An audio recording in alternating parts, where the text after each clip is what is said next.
nó lúc bọt cái gì hả nó nhà lúc chọc ô chọc đi hết chọc bỏ Đâu.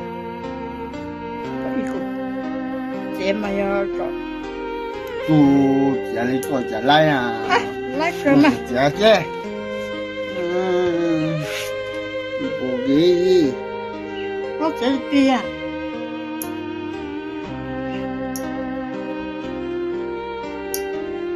Nó bộ chả lấy bộ đi tôi ghế.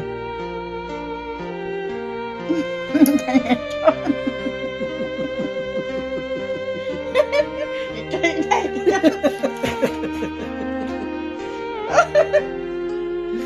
Nó chưa lấy mà ông trời.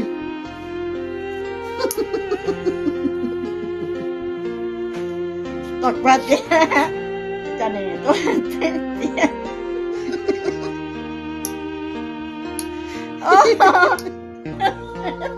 này đại yết chứ đại chứ Thì rồi đi. Nhưng mà cái gì nghĩ là ý đẹp quá. Bơ nhá. chua luôn Người đi bộ ghế thì nhảy lú tuổi á. Nhảy lú tuổi á. chua tôi có tụi từ nè Nó nói mỗi con nhạc cụ nhưng cái này thì cũng cái nó thật. nó tôi phải chết nè Dạ hò. Cái cổ út của nó đó. có vấn gì Còn chơi cho họ nó thì cái cúc còn đi không? ô tôi tụi nó chơi Còn chơi đâu còn chữ nữa à? Sao?